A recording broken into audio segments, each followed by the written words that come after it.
Magandang araw. So, continuation lang tayo ng ating discussion about curvilinear motion. So, last time, our topic is the general curvilinear wherein nag-analyze tayo ng motion or ng curved motion using the vector form so yung nasa I, J, and K. And then later that discussion, tinranslate naman natin yon or dinicompose naman natin yon into rectangular components X and Y and Z, di ba? So parang ang kulang na lang natin for the curvilinear motion is yung pangatlo. This is already checked. This is already checked. Now, the third one is what we call the normal and tangential component. And simple lamang yung ating objective for this topic. Our objective is to calculate the normal and tangential component motions of a particle. Okay? So let's proceed with the discussion. Allow me to skip this part. So let's proceed with our actual discussion. Okay. So again, our topic is normal and tangential components of curvilinear motion. So imagine ninyo, nagta-travel tayo sa isang curve na kalsada. Pwedeng sag curve or pwedeng summit curve. Pwede rin namang horizontal curve. So unahin natin sa isang sag curve. So when we are traveling on a sag curve, ang nakikita natin kadalasang motion natin ay kung ano lang yung nasa harap ng sasakyan or ng motorsiklo natin. Yung velocity natin, ang nakikita lang natin is our velocity on the roadway.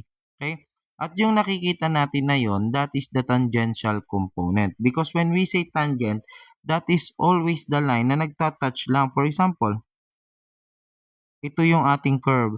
When we say tangent, yung line natin, tumatouch lang siya doon sa curve. Okay? So, nagbabago-bago ng direction. And yun mismo yung nangyayari sa sasakyan. Sa bawat segundo ng pag-travel ng sasakyan sa isang kurbada, iba't iba yung direction niyan. Ang tawag natin dyan, again, ay tangential component. At yung mga motion na nakikita natin dyan, such as our acceleration, gaano bumibilis yung ating sasakyan, yung ating velocity, gaano kabilis ang ating takbo. So, yan yung ating mga tangential component of motion and even the distance. Now, pagdating naman sa normal component, similar example tayo, nagsa-travel tayo on sa parabolic curve, meron tayong nafe-feel na parang humihila sa atin either paangat or pababa doon sa curve. Yun naman yung mga normal components of motion, okay?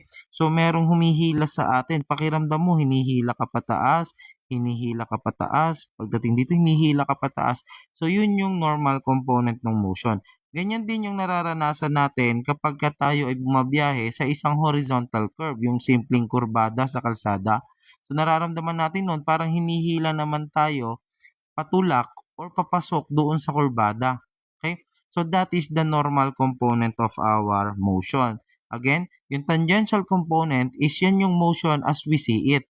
Okay? Yan yung ating velocity, ayan yung nare-record na ating acceleration, at yan din yung nare-record na ating position. Those are tangential components of motion. The things that we cannot see are the normal components of our motion. Okay? So, consider this, meron ka daw particle na nagta-travel sa curved path. So, since varying yung ating movement or yung ating path, ang nangyayari, iba-iba yung radius of o yung center of curvature O, iba-iba yung ating tangential at normal component.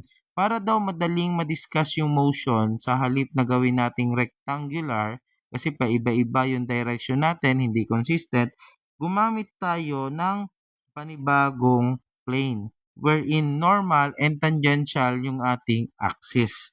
Okay? Now, to denote the direction, instead of paggamit ng I, J, and K sa vector form, ang gagamitin daw natin to denote the direction of a certain motion is T and N. U sub T and U sub N. Okay? So, hopefully that's clear. Si U sub N and si U sub T again, sila lang yung nagdi-denote kung nasa ang axis yung ating pinag-uusapan. Acceleration or velocity. Okay?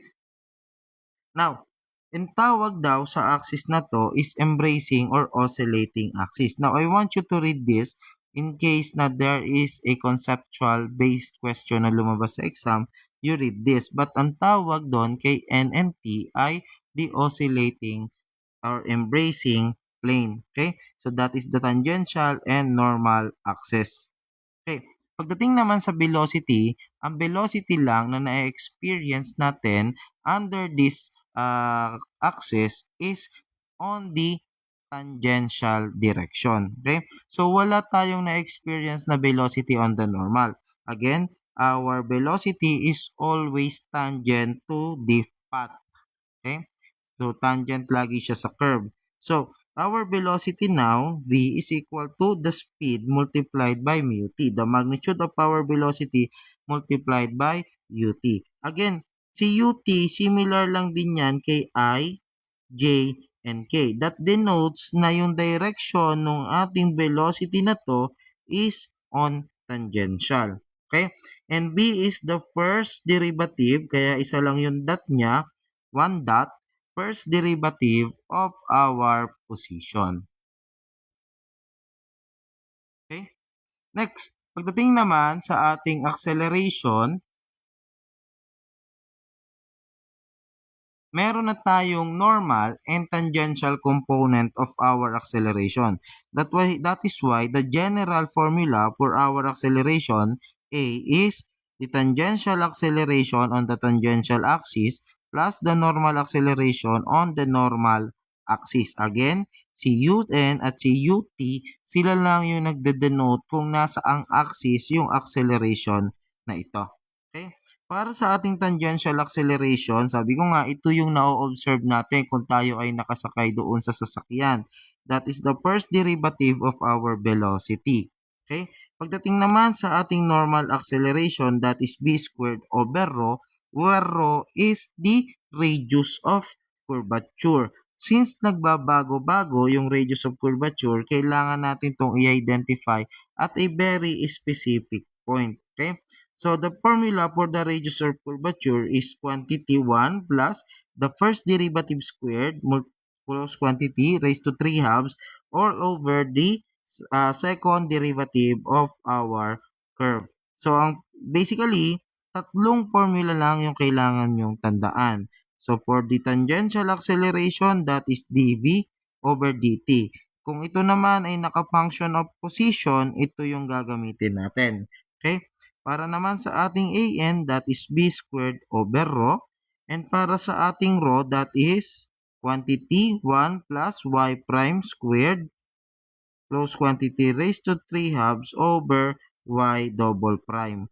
So, yan lang naman, tatlong formula lang yung kailangan natin plus dagdag na analysis. Okay? So, we can now proceed with our sample problem. Let me transfer the screen on our discussion board. So before we dive on sample problems about normal and tangential motion or the normal and tangential component of motion, i-discuss muna natin yung mga pag-uusapan nating lines, yung mga pag-uusapan nating curves, etc. Okay? So, imagine nyo na meron tayong line dito, a curved line. So, ito yung path.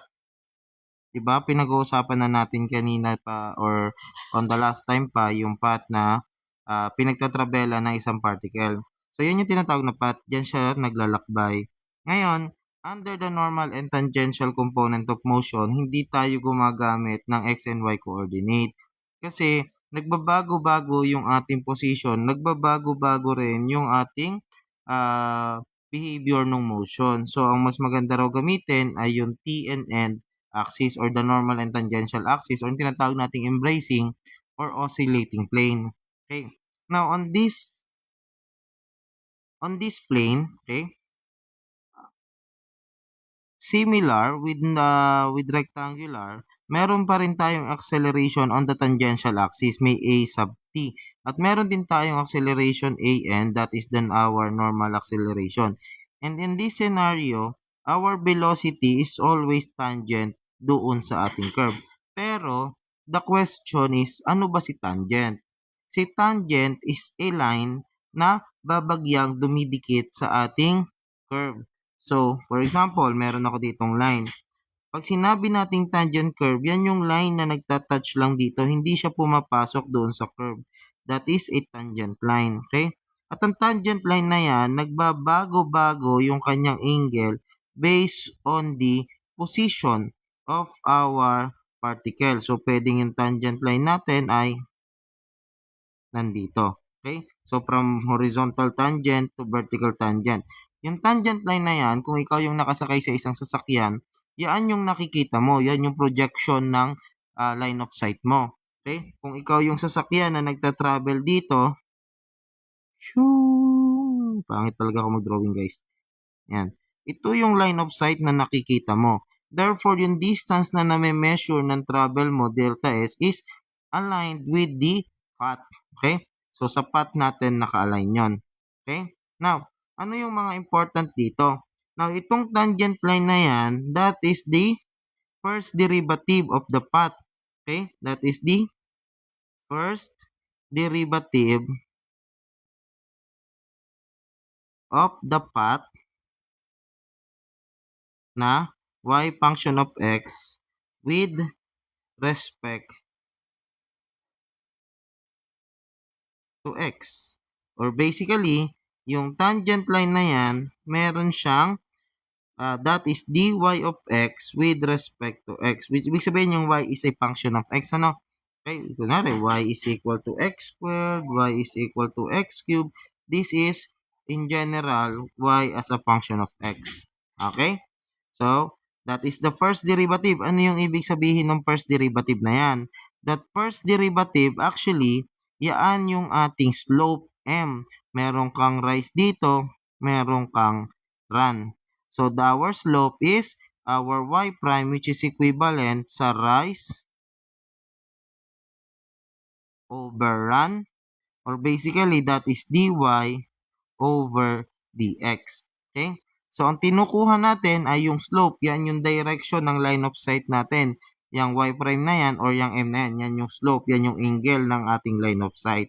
Okay? At nagbabago-bago yan. Di ba? Pag ikaw nagta-travel sa kurbada, pag paahong ka, ang tingin mo ay sa langit. Pag palusong ka naman or pabulusok, ang tingin mo naman ay sa ground. So, nagbabago-bago yung ating y or yung ating slope. Bakit siya importante? Kasi ginagamit natin siya sa angle. Yung slope na yan ay measured from this horizontal axis. So, for example, ito yung ating point. Okay? That is the same point. May tangential tayo, may normal. Ang magnitude ng ating acceleration, alam naman natin yan, parang force lang din, nasa gitna ng dalawang component. So, ito ay, ayun na ma-zoom, 90 degrees. No? Okay? Now, yung mine-measure nating theta, sabi natin, yung slope na yan ay the slope of our tangent line theta. So, yan yung theta natin na yan. And our theta is inverse tangent of our slope m. Okay? Now, ito naman, ano naman ito? So, kung bubuuin natin yung force triangle natin dito, sorry, iba to, disregard this one. Pagka binuo natin yung force triangle natin, so ito si AN, AT rather,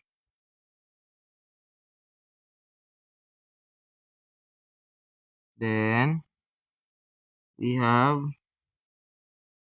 our magnitude of acceleration at this point. Ito yung A, okay? Ito yung A na yan, ano? Medyo hindi ko lang na-incline ng maganda-ganda. Ayan, incline natin.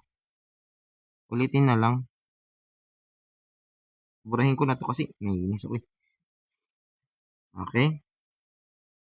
Exaggeration to. Ito yung ating 80. Okay? Then, yung AN natin is perpendicular to 80, di ba? 90 degrees yan. So, pag ganun dito. Okay? So, gawin nating medyo 90 degrees. Medyo lang, wag sobrang 90 degrees. Ayan. Pero, igsian ko lang.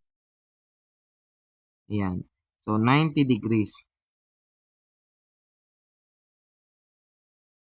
Ito si ating 80.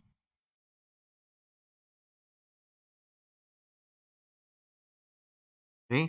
And then, ito ngayon, yung ating magnitude of acceleration. Okay? So, this is our A. Okay? Take note na yung angle na kinuha natin is from the horizontal. Okay? Yung theta natin ay from this horizontal. Yung angle na yan ay si theta, which is the inverse tangent of slope M. Ngayon, kadalasan ang hinahanap sa atin ng problem is the direction of our A based on our AT axis or the embracing axis. So, ang tinatanong dito, possible, itong angle na to. Let's call that beta. Okay? So, kaya naman kunin niyang si beta. 'Di ba? May angle ka dito, that is our beta. Right angle ito. So, pwede yung inverse tangent ng AN over AT. But hindi laging ganito kadali yung analysis. Minsan talaga may ma-encounter tayong ibang problem. But magkaiba si angle theta, that is the slope of our tangential acceleration, magkaiba si angle theta nung ating acceleration. Okay, nung ating magnitude of acceleration. Hindi sila pareho. Okay? Common mistake kasi yan. Again, so these are the things that we have to remember, we have to learn bago tayo mag-dive in papunta sa curvilinear motion. The other thing, yung distance from this point ng ating particle to an imaginary point na tinatawag natin ay center of curvature O prime. Again, this is the center of curvature. Yung center of curvature na to nag-a-adjust based on the position of the particle. So, yung distance from the center to our particle, that is rho, or the radius of curvature, where rho is equivalent to 1 plus y prime squared raised to 3 halves over the absolute value of y double prime. Okay, the first derivative and the second derivative. Kapag circular, yung ating path R or yung rho is equivalent sa radius ng ating curve. Okay? So, those are the things. Let's proceed now to a sample problem. So, we have here a bull roarer is a piece of wood that produces a roaring sound when attached to the end of a string and whirled around a circle. Determine the magnitude of the normal acceleration of the bull roarer when it is spun in a circle of radius 0.9 at a speed of 20 meters per second. Take note, okay? Ang speed natin ay lagi lang yung tangential. Wala tayong normal speed. Okay? Normal speed is always 0. Tangential speed lang ang laging meron. So, our velocity or speed is 20 meters per second. Okay? The radius ay 0.9 meters. Ang tinatanong lang sa atin ng problem ay AN. Sabi natin, AN sir, that is B squared over rho. Since circular, that is B squared over R. So, our AN is 20 meters per second squared.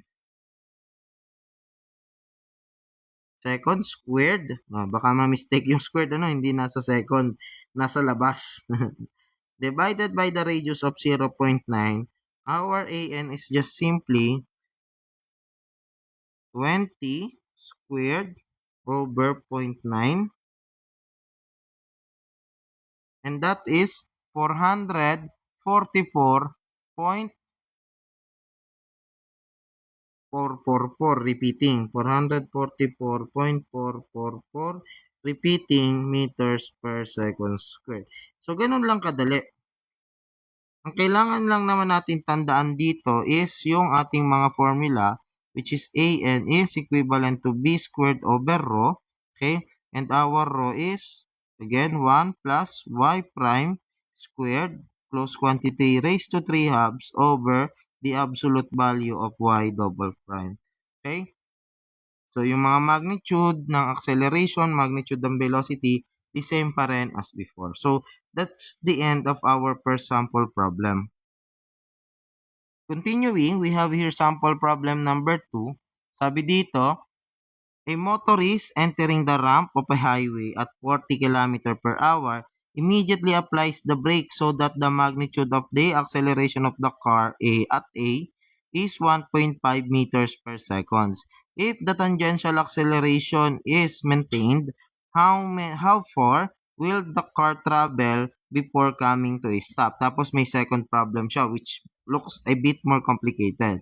Solvin muna natin yung unang problem. Sabi dito, meron tayong initial velocity at A. Our initial velocity at A is 40 km per hour. So sabi natin, para ito ay maging meters per second, dinidivide natin sa 3.6.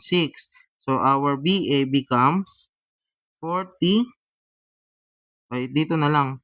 So that is yung 1 meters per seconds over 3.6 kilometer per hour. Which will give us, cancel na tong kilometer per hour, our velocity is 40 over 3.6. We have 11.11. So, pwede nang mag-wish meters per seconds. Next, dapat daw yung ating acceleration is maintained. So, the magnitude of our acceleration is 1.5 meters per second squared. So, yung ating path ay circular naman with a radius of 100. So, our R is 100 meters. Okay. So, we can solve for AN. Sabi natin, or ang tanong muna pala nung problem natin is, if the tangential acceleration is maintained, how far the car will travel before coming to a stop. So, yung distance S natin when the final velocity is equivalent to 0. Given that, meron tayong tangential acceleration na constant. Okay? Kasi maintain daw. Ibig sabihin ng maintain, constant yung ating tangential acceleration. So we have to find first the tangential acceleration. Sabi natin, itong ating magnitude of acceleration, that is square root of at squared plus an squared. We can solve for an. An is just b squared over rho, which will give us 11.111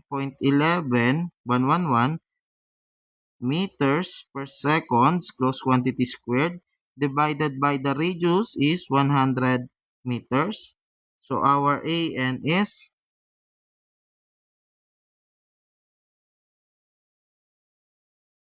we have here 1.23 2, 3, 4, 5. Parang nagbilang 1, 2, 3, 4, 5, 4, 3, 2, 1. Angas. 1, 2, 3, 4, 5. 1, 2, 3, 4, 5 meters per second squared. So our tangential acceleration now becomes the square root of our magnitude minus squared rad minus our an squared. So 80 is square root of our A is 1.5 meters per second squared minus 1.2345 squared. So our 80 is,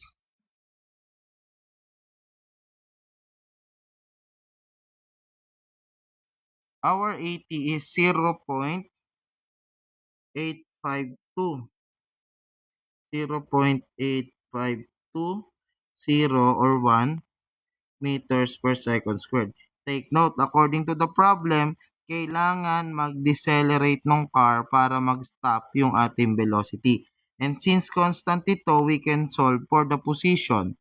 Sabi natin, the final velocity squared is equivalent sa initial velocity squared plus 2a s initial or s final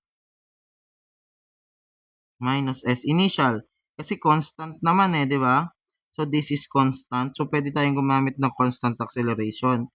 The final velocity raw is 0 kasi mag-i-stop. The initial velocity is 11.111 meters per second squared plus 2 times 0.8521. Take note of this. This should, sige, i-assume muna natin na hindi negative, ano? Okay? Then our final position minus our initial position is our reference. So we can say here that SF,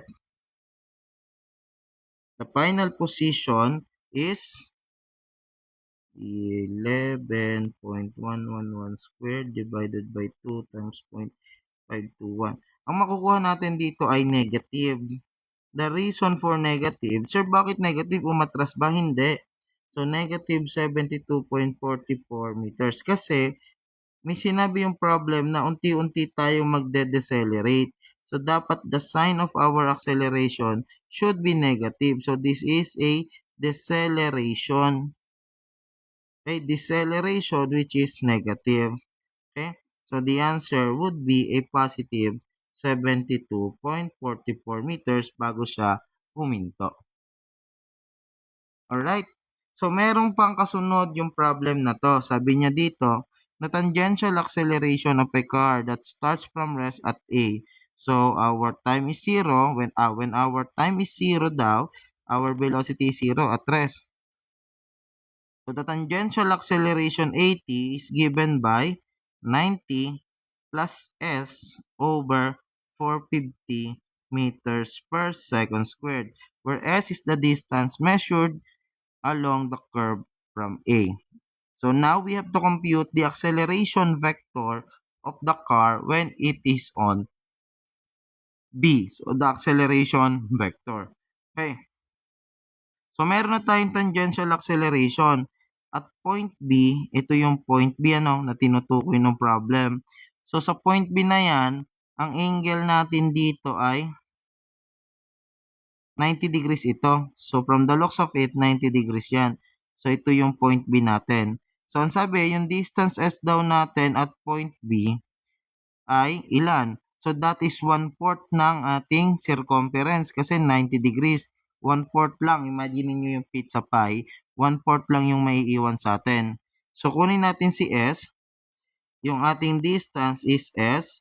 1/4 yan ng circumference ng ating circle which is 2 pi r. 2 pi times the radius na 100.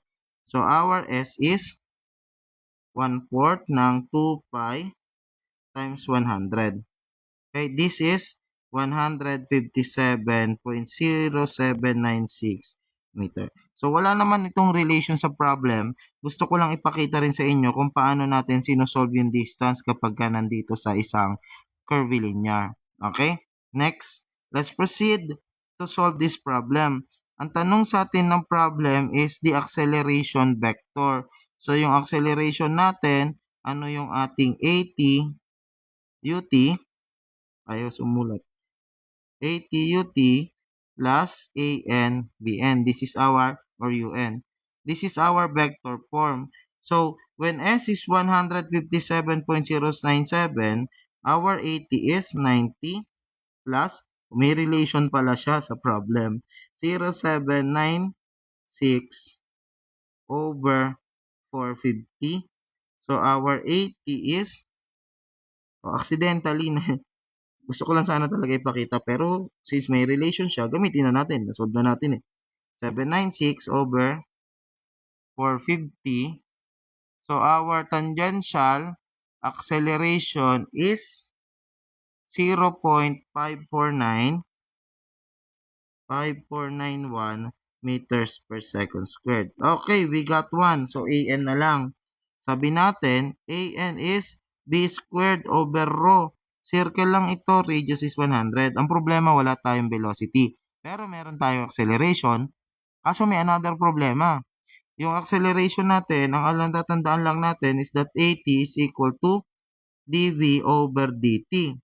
Eh, ang problema dito, hindi naka in terms of time yung ating acceleration. So, kailangan nating alalahanin yung isa pang important formula of kinematics, that is ATDS is equivalent sa BDB. Nilagyan ko lang ng T yung A.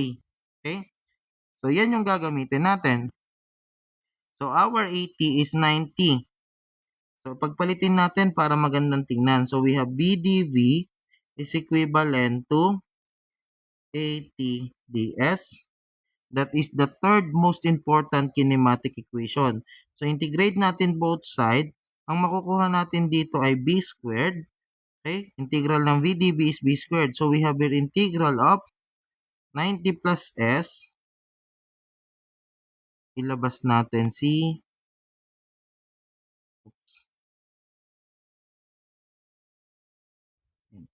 Para hindi tayo mahirapan sa pag-integrate. Ilabas natin yung denominator na 1 over 450. Okay, so we have here 90 plus S ds. Okay, therefore our V squared is 1 over 450. This is 90s plus s squared over 2.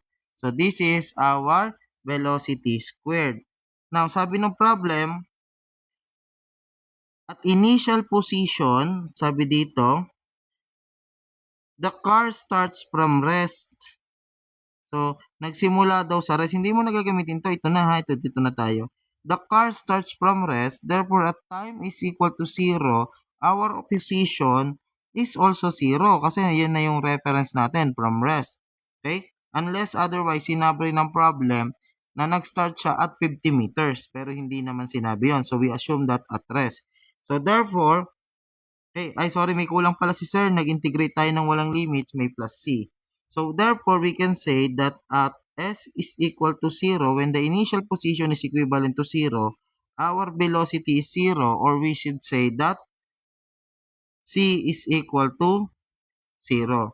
So, our b squared is just 1 over 450 times 90s plus s squared over 2, or our b is square root of 1 over 450 90s plus s squared over 2. Now, at s, sabi ng problem natin, ang tinatanong sa atin is at point B, where s is 157.0796.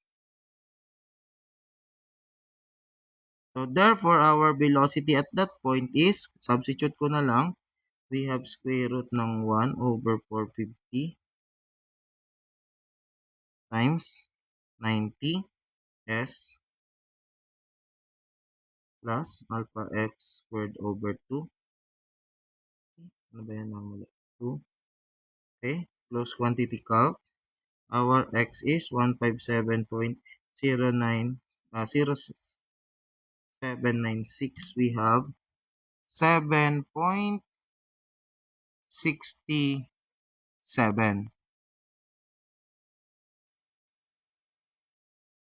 7.670 meters per seconds. Pwede na rin naman na actually natin tong irekta Pwede mo naman nang sabihin na this is from initial velocity 0 to a certain velocity b. Then the initial position is 0 to 157.096. Okay? So, ang mangyayari lang din dito is b is equal to square root of integral of 0 to 157.096 times the value na 1 over 450 times 90 plus s ts. Nakapalog lahat sa square root. Let's try that sample. So, pwede rin tayo gumamit ng limits ha. So, 1 over 450. Yun nga lang kasi pagka limits, sabi ko nga sa inyo, pag namali ka ng pili sa limits, mali na yung sagot mo. So, yan mo na lang kung kaya naman, di ba? Ay, 0796. 0796. Tagal nito. So, ibibigay din yan sa atin yung same answer, 7.6701. Okay? So, pwede kayong gumamit ng limits, pwede rin namang hindi. I prefer not using limits kasi may boundary condition naman. Okay? So, meron na tayong velocity. We can now compute our AN, which is 7.670 meters per second squared. And our radius na 100 meters. So, our AN is 7.67 squared over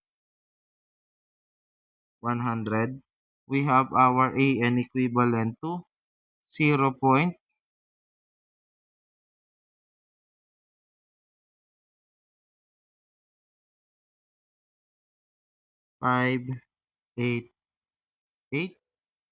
meters per second squared. Okay? So, this is our AN. Then, if we can now construct our acceleration, which is our 80, ano yun ako natin 80? 0.5491 0.5491 u tangential plus 0.588 u normal. And this is our answer for this problem. Another thing on this problem that I forgot to mention is the direction, okay? So, kung papansinin natin yung direction at point B, ito yung ating tangential, ito yung UT, at ito naman yung UN. Take note that the normal axis is always pointing towards the center of our curvature. So in this case, mapapansin ninyo, since para siyang, what do you call this? Rectangular, may vertical axis at horizontal axis ka, nagkataon, pwede mo tong isulat as J and I. Okay, so ang nangyari dito, pwede ko itong i-rewrite. Minsan kasi ang nakalagay sa problem, rectangular form. So our A is, since pababa tayo, di ba pag ganyan, yung axis natin,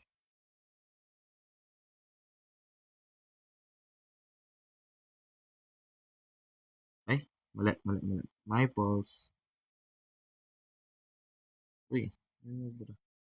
Ito si ating UT, nagkataon na ito naman si ating UN. So, since X and Y lang din siya or isang horizontal at isang perpendicular, pwede natin gamitin yung I and J, the rectangular components. So, sa vector form nito, ang mangyayari, our UT is negative or I muna pagka vector. So, they have negative din kasi the positive direction of I is dito. Ito naman si positive I. Ito naman si positive J. So, that is negative 0.588 I, okay, minus 0.5491 J. Merong mga problem na sometimes very tricky. Andito si UT, tapos nandito si UN, tapos ipapasulat sa iyo on N, X, and Y. So, this is si J, and then nandito si I. So, ang kailangan nyo lang gawin, kunin yung angle na to, then magko-cosine ka lang. Yan din yung angle na to. Cosine para makuha mo si J. So, magiging 80, let's say this is theta, 80 cosine theta J, tapos ito magiging AN cosine theta I. So, since negative ito, pababa, negative din ito, so pareho silang negative. Okay? Alright, that's it for this